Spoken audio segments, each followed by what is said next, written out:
Olá, eu sou Rafael Ciano, cantor, e nós estamos na Semana da Voz, Semana do Dia Internacional da Voz, que é 16 de abril, e eu venho trazer algumas ideias, algumas dicas baseadas em experiência minha como cantor, como professor e também como aluno, eterno aprendiz do ofício.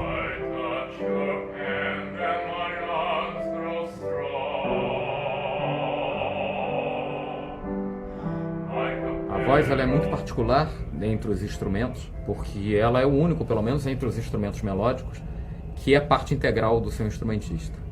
O músico é também o seu instrumento nesse caso, e o cuidado tem que ser redobrado.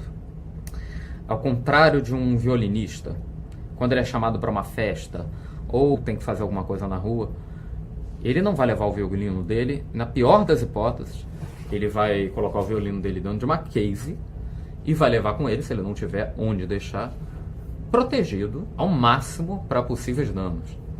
O cantor não tem como fazer isso. O cantor, ele leva a voz dele para onde ele for, leva o instrumento dele para onde ele for, e pior ainda, ele ainda usa o instrumento para comunicação básica com as outras pessoas. Então, eu acho que aí mora uma armadilha que deve ser encarada com seriedade, sem neura, mas de maneira inteligente, que é como não cansar a sua voz.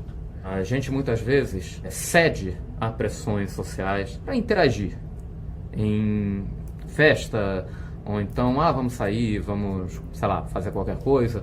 E você às vezes tem uma apresentação no dia seguinte, ou no mesmo dia mais tarde, e você fica assim, não queria porque eu não queria cansar minha voz, mas acaba cedendo porque você não quer parecer o chato, né? O chato que não vai a nada, ou o chato que... é frescura, para de frescura, com esse negócio da voz, tá sempre com a voz boa. O fato é que ninguém, além de você, e ninguém melhor do que você, sabe o quanto te frustra não estar com a voz boa.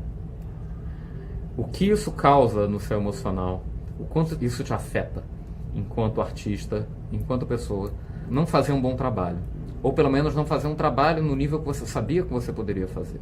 Então, toda vez que você cede a uma pressão social, e o que às vezes não é uma pressão apenas externa, você realmente quer muito ir. Mas se você for, você tem que ser inteligente. Evitar coisas que te causem cansaço.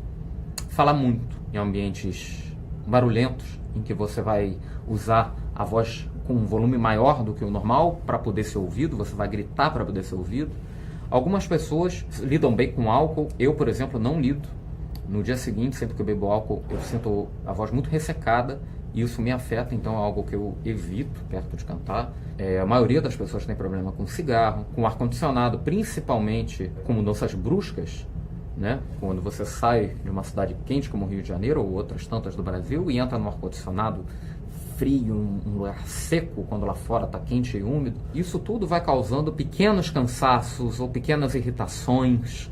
E o que acontece? Nada disso, assim como o café, como o chocolate ou queijo, coisas que causam pigarro em muita gente, nada disso vai causar um dano imediato na sua voz. Não é que, entrei no ar-condicionado, perdi a voz.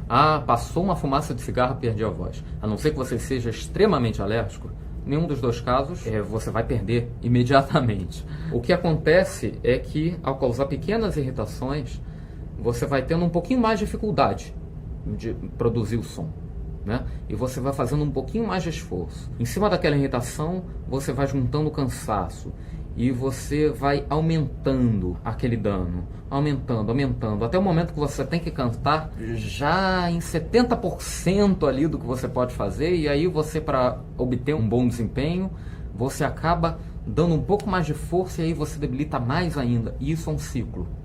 Isso é um ciclo. Se você não permitir à sua voz repouso, as coisas se complicam. É uma bola de neve.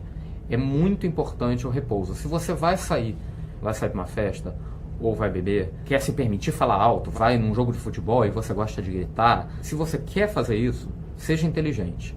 Evitar o excesso, mesmo que os lugares onde você esteja induzam você a esse excesso, tenha cautela, cuidado com o seu instrumento. Mas se você for fazer, depois descansa. Se hidrata bem.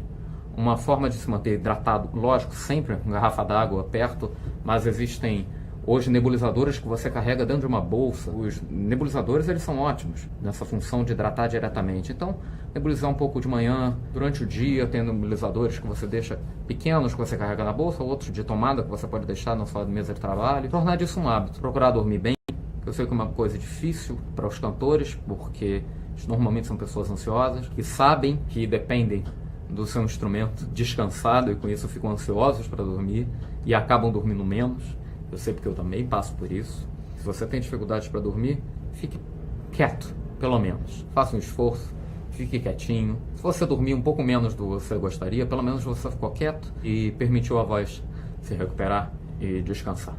Como todo trabalho físico, os ganhos, eles ocorrem nos dias de descanso. Seja você um trabalhador da voz ou um estudante, está treinando o seu instrumento para ficar cada vez mais maleável, mais poderoso. Lembre-se que não adianta também você cantar muito todos os dias e não descansar. O ganho, ele só vem através do repouso.